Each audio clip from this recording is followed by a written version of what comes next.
1 তারিখের পর থেকে এখানে কেউ বসতে পারবে না। এখানে আমরা উচ্ছেদ করবো, তার আগে তোমাদেরকে 2 দিন সময় দিব। 1 তারিখ 2 তারিখ 2 দিন সময় দিব। 2 দিন সময় দেওয়া হবে। 2 দিন মধ্যে তোমরা উঠে ফেলবে। যদি 2 দিনের মধ্যে 3 তারিখ থেকে উচ্ছেদ অভিযান চলবে। চট্টগ্রাম নগরীরে আরো সবুজ পরিচ্ছন্ন ও দৃষ্টিনন্দন নগরী হিসেবে গড়ে তুলিবার লাই চলমান সৌন্দর্যবর্ধন কার্যক্রম পরিদর্শন করছে চট্টগ্রাম সিটি কর্পোরেশনের মেয়র।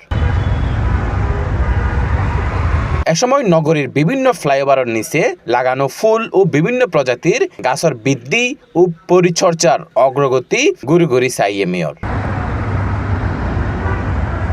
পরিদর্শন হালে যারা এখনো খালি জায়গা আছে এটা দ্রুত নতুন গাছ লাগানোর নির্দেশ দিয়ে সিটি কর্পোরেশনের দায়িত্বপ্রাপ্ত কর্মকর্তা অকলরে মেয়র হইয়ে গ্রিন সিটি ক্লিন সিটি গড়ার লক্ষ্যেই এই কার্যক্রম চলমান রইয়ে নগর জুড়ে সবুজায়ন বাড়ানোর পাশাপাশি পরিচ্ছন্ন পরিবেশ নিশ্চিত করিবার লাই আন্তরিকভাবে হাজ করার আহ্বানও জানাইয়ে তিনি।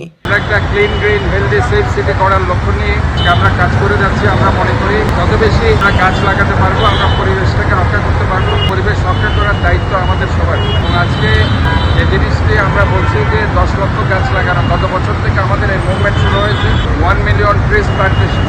1 মিলিয়ন ট্রিজ প্লান্টেশনে আমরা মনে করি আমাদের যে মাননীয় প্রধানমন্ত্রী সারা বাংলাদেশে আজকে যে 25 কোটি গাছ লাগানোর কথা বলেছেন, এটা আমরা গত বছর থেকে আপনারা জানেন আমরা গত বছরের জুলাই থেকে সেটা শুরু করেছিলাম আমাদের এই মুভমেন্ট। আমরা মনে করি এই মুভমেন্ট চলতে থাকবে এবং এই বছরের মধ্যে আমরা ইনশাআল্লাহ চট্টগ্রাম শহরে 10 লক্ষ গাছ আমরা লাগাবো।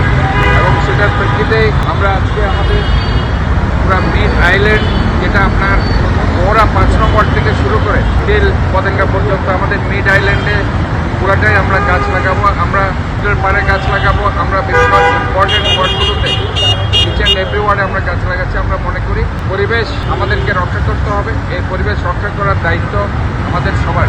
আমি আমার চট্টগ্রামবাসীকে আহ্বান জানাচ্ছি, আপনারা ইচ অ্যান্ড এভরি জোনে আপনারা গাছ লাগাবেন এবং পরিবেশকে বাঁচাবেন। আমাদের চট্টগ্রাম সিটি কর্পোরেশনের এই উদ্যোগ বাস্তবায়িত হইলে নগরীর সৌন্দর্য বৃদ্ধির পাশাপাশি পরিবেশের ভারসাম্য রক্ষা আর বাসিন্দা কল্যাণ আরো স্বাস্থ্যকর নগর পরিবেশ নিশ্চিত হবে বলে আশা করে কর্তৃপক্ষ। 3 তারিখ থেকে অভিযান চালাবো। 3, 4, 5, 6 আমাদের অভিযান করবো। এটা একদম ক্লিন করতে। Naimur Rahman, C plus TV, Chittagong.